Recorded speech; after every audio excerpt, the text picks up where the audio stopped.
right, so I literally just had the needle lift off of the last vinyl of Lord Huron's Long Lost album, and oh my god, I feel like I just woke up from a dream. Welcome back to Chapter 1. This is a podcast where I sit down and I talk about media, specifically film, books, and music, and talk about how I connect with them in hopes that that will relay in the human connection that we're all experiencing and this big beautiful thing that we call life. So I sat down today to listen to Lord Huron's Long Lost because it's an album that holds a lot of weight on my heart and in my heart. I picked it up when I first heard I Lied, which is one of the songs that is featured on it, that really plucked my heartstrings and made me curious about what else this band has to offer. Not only is this album excellent, everything I've heard from them just blows my mind. I'd label them right now, like if I had to do like a generic label, and this is not how they label themselves, I'm not 100% sure how they label themselves, but it would be somewhere in like bluegrass, folk, experimental, and almost country. They're touring with Casey Musgraves as we speak, so country kind of feels like on the dot, but there's so many different characteristics and elements in this album that make me feel like it just has its own genre itself. I don't think that it should be put into a label, but it's Lord Huron. That's what it is. This album is really beautiful, and I'm sure has a lot of really dense meaning to this band. From an outsider perspective, it feels very much like a love letter, and the entire thing feels like a dream. From start to finish, it feels like we're stepping into this like dreamy, Wild West kind of feel, which I haven't felt with another album. Probably because I'm not a huge country fan. I don't really venture into that too much myself, but this feels like if I fell asleep and had a dream about going into the Wild West way back when cowboys were a thing. And it feels like a love letter between a cowboy who is trying to make his way and someone that he had to leave behind. All wrapped up with mermaid lagoons and all this other really whimsical stuff that it just really touches me. This album was released in 2021. I have it on vinyl, which I highly recommend. It comes with 2 vinyl, so there are 4 sides total, and the first 3 sides are all of these really beautiful different songs, which we're going to get into, and then the final one is this absolutely stunning, feels like a dream sequence, dream landscape, kind of electronic almost, but not like EDM electronic, like just someone sitting down and, I don't want to say lazily putting it together, but it feels very like slow and like time is stopping and we're just here to experience the notes that are coming out of the speakers and how they hit our eardrums and what that does to our brain waves. So it's a really interesting way to end the album, but we'll get back to that. Let's go to the beginning. A lot of these songs feel like sad, dreamy love letters between whomever this album is about, and it just feels like we're peeking into this really, really beautiful, profound romance that happened between these people, and it is such an honor to be a part of that, even just as a listener, because I feel like it's something that all humans experience or desire to experience or have, and I think sometimes a lot of people experience heartbreak too. This almost helps put that into words or lyrics or notes or whatever. And I think it's really beautiful. And I just think I think they did a really great job about putting it together. Sometimes it feels a little all over the place, if I'm going to be honest. Like, the style of each song is just different enough that you're like, ooh, I'm somewhere else right now. And to me, it doesn't feel like it has a lot of structure, which could be intentional. I could just not be understanding the structure that it's in right now. Regardless, every song on this album there's some kind of tenderness attached to it. There's some kind of nod to love. There's some kind of human quality to it. And whether it is the style that they recorded it in, the lyrics that are in it, or what have you, there's some way to connect to each song individually, and then overall as a whole, it kind of just wraps up beautifully. They actually start this album in a very similar way that they end it. I'm not 100% sure if it's exactly the same way. Like, it comes into this like almost electronic, like sleepy soundscape, and then I believe it ends the same way. Don't quote me on that, but they feel very similar. But the point of bringing that up is that I believe that is a technique in poetry, is to end the poem the same way that you began it. And I loved that, and I actually had never noticed that until this listen. So Lord Huron is a band made up of several people. I don't know their names. I know that one of the band members is responsible for writing all of the music and producing it, which is so impressive. I've always assumed that it was the lead singer, but I'm not 100% sure. I'm actually going to look that up right now because I am curious. Okay, yeah. So Wikipedia says and confirms that Ben Schneider is the lead singer and one of the guitarists, and he is credited on the album as the individual that wrote and produced all of these songs. So Ben Schneider, I hope your heart is okay. Thank you so much for the passion and love that went into this particular album. It is definitely felt. I think that the way that the rest of the band handled it as well is so incredible. Like, when I think about bands coming together to create a piece of art that focuses on something that one of their members went through, it blows my mind. The idea of having a group of people that is so supportive, to spend so much time committing to helping you walk through this emotional, probably really confusing time, and then to create something so beautiful together is so connected, and it really, really warms my heart.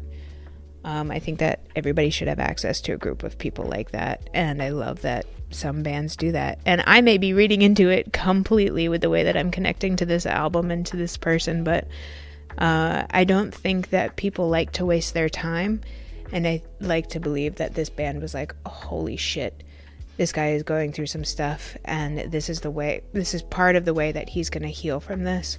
And I think that that's just so beautiful, imagining like a group coming together to just like support you through this heartbreak, and to do it in such a unique way, and to do it in a way that isn't necessarily guaranteed fame or anything. Like, Lord Huron has a very unique sound that I don't think like America's Top 40 would be all about, which is stupid. Maybe America's Top 40 should shift to other things, but as it is right now, this isn't something that I think would be huge, unfortunately, which is fortunate for the people that do get access to it, because it's just so beautiful and makes me appreciate smaller artists all the more. This album, yeah, again, it's so dreamy. It touches on being in love, falling out of love, and the steps that come with that. I connected with it on a level of, there are some lyrics in here that suggest like being able to let someone go, and kind of hoping that they come back to you, and holding on to that hope for a long period of time, and recognizing that it's not going to be a thing, or maybe that that's just how you are now. I wouldn't doubt that a lot of people hold on to hope for their entire lives for one person. You know, it works out in the way that it is meant to work out for them, whether they return to them or not. I think that it's an interesting thing that a lot of people go through, and I love how that connects us. It also hurts my heart a little bit, but that's just because of my experience with it. I'm looking at the track list here, and each one of these songs, it's just mind-blowing to me how different each song can feel and sound, and yet they're all connected by one overall arching sound or emotion or intention. But this album has like elements of jazz in it. It has elements of it feels like there's orchestral moments in it. There's electronic stuff in it. It feels very country all over, bluegrassy, folk.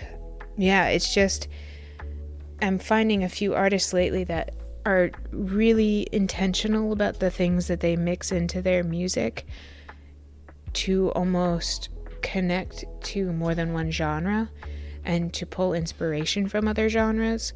And when artists or bands do that, it is so obvious and refreshing. I love the idea of music genres almost blending to be one instead of having like all these different categories that we have to abide by. I like both. You know, part of me likes structure, and then part of me really loves the idea of just like music being one thing and not having to label it and all of that stuff. I like the idea that I can pick up on the fact that there are different genres speckled throughout these songs, but there is an obvious thread that connects all of them. This album feels dreamy and romantic and features some lyrics in French, which I've had this album for a few years and I've never intentionally looked up what the French means, and it just adds to the depth of this emotional connection that these two people had, that they experienced for part of their lives and then had to lose or let go. And there are some songs in here that there's like one or two, I'd say, that kind of pull you out of that, and I'm wondering if that's intentional too, because there is a lot of responsibility when it comes to recording something that is so heavy like heartbreak. I think that I really love the idea of thinking about the intention that was put into the recording sessions for stuff like this, because I strongly believe that it is actually recorded in the music, that intention, and then when it's replayed, especially on something that's been recorded, that the intention does come through to the audience and can actually affect the audience and sway their moods or pull their paths in a different way. You know, I think I'll catch myself doing this when I sit down to listen to music. It's hard not to be pulled in to a certain emotion or a certain mood. And I think there's a lot of responsibility that comes with recording stuff like this. So some of these songs actually feel like they're intended to pull you out of that a little bit just to keep you safe, which I also love. It's almost like a palate cleanser. Like, okay, we understand that this music is really heavy for some people. It's heavy for us. So we need to give people a break in their brain, not a bad break, like a like a snack break, but for your brain. So it almost feels like some of these, there are a couple that are a little bit more upbeat, and maybe I'm totally reading into what's relevant to my life right now, but I like where this thought train is going, so I'm going to keep going. Some of them are pretty upbeat and like punchy, and one of them, actually titled Not Dead Yet, is, I would say, like a dance party coming to age film montage song. It feels very uplifting and enjoyable and dance party compared to the rest of this, which feels very sullen and drenched in love, but in like a heartbreak kind of way. So I wouldn't doubt if some of these And actually, the other track I'm thinking about that has me feel like it's a palate cleanser is Long Lost, the title of this album. It's Long Lost feels like you're walking into a field almost. It talks about like the way that the light comes through the leaves and the forest holding you in a certain way, and it's a lot of the lyrics are about nature, and it's really beautiful and one of my favorite songs because of that, because I have a really deep connection with nature and specifically the way that the light touches things, and so I connect with that song in that way. And so that song almost feels like a palate cleanser to me. The other one that feels like a palate cleanser to me is At Sea. Now that I'm saying that, I might be absolutely wrong about that, because At Sea feels like a dream within a dream. So if this album is a dream, At Sea, one of the tracks, feels like we're stepping deeper into sleep, because it almost feels like the odd man out on this track list, because it features certain sounds and instruments, which I don't know the name of because I'm not a musician, but it just feels so different. And when it played, instantly my brain was like, oh, we're at a luau. So when thinking about how I connect to the rest of the album being like dreamy, cowboy, Wild West love songs, At Sea feels like we were plopped into the middle of the ocean and now we're about to sip on some drinks on the beach. And I love that. I love how different it is, and yet it still feels so relevant to the mood and the overarching genre of this album. It's just so fun. When I sit down and like really analyze these songs, it feels like such a creative force was put behind this album with the intention of healing, with the intention of witnessing, noticing, acknowledging all of these really deep, tender emotions. And I just get curious about it, and I'd love to hear it in person as well. Maybe. That's a big maybe. I could totally see me going to a Lord Huron show and just weeping the entire time.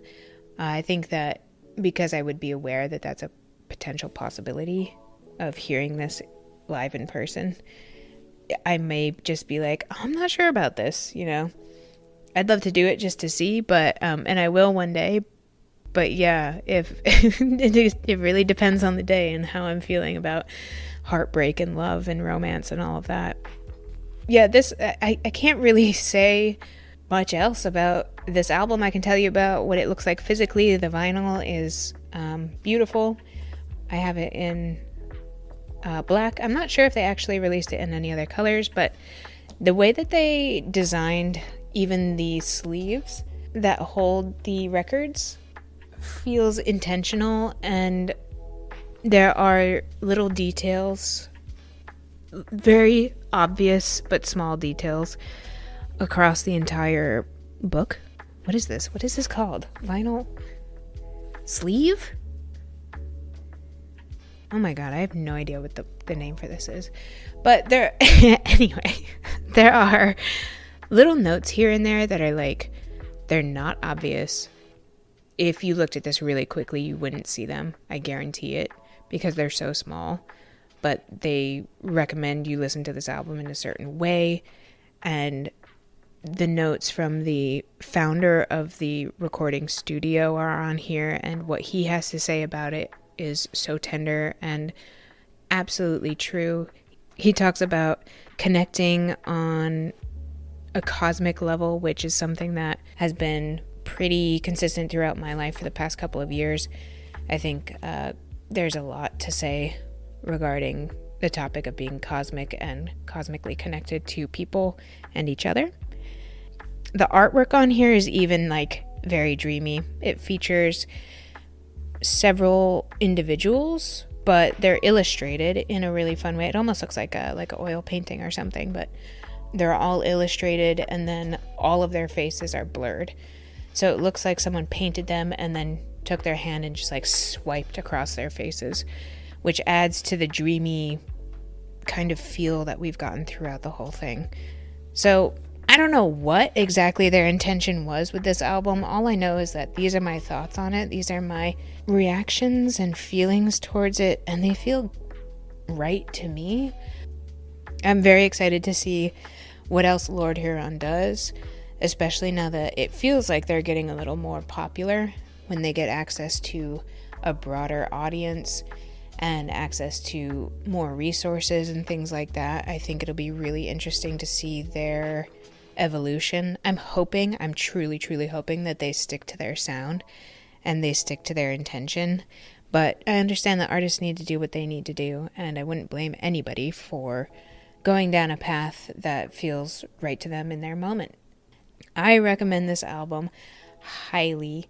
It's about an hour long, I'd say, and the majority of the tracks are folky, bluegrass kind of feeling. So if that's something that you're into, then definitely check it out.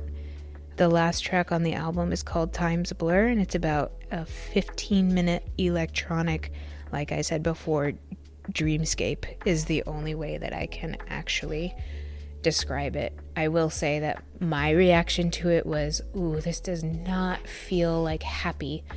Like, it's not like super sad, but if I had to put it into a stupid box and label it as something, I would say that this is like, it has slowed time down, and we're walking through like desolation. Some of the notes that are featured through that song make me want to just shut down. And it's so interesting that they end the album with that. I just realized that. It's like we go through this whole dreamy, love, dense situation, and then they finish it with that. And oh God, I'd love to hear what they have to say about this. I have not looked up at any interviews or any kind of articles that focus on this, because I really like to sit down and just experience the media that I'm consuming with my own brain, so to speak. So maybe I'll revisit this topic in the future, but for now, if you like that kind of music, if you don't like that kind of music, I don't care. Please check this out. It's a really beautiful album, and Lord Huron seems to be up and coming. So yeah, if you connected to this on any kind of level, I appreciate you so much. I really like sitting down and intentionally connecting to media to further connect myself to humanity and what's happening on this planet right now. So if you've stopped by for this cute little episode about Lord Huron, thank you so much. Go check them out. We spoke about the album Long Lost today, but they have several others that are quite addictive and fun. If you like what we did here today, please come back, and yeah, I'll see you in the next one. Bye!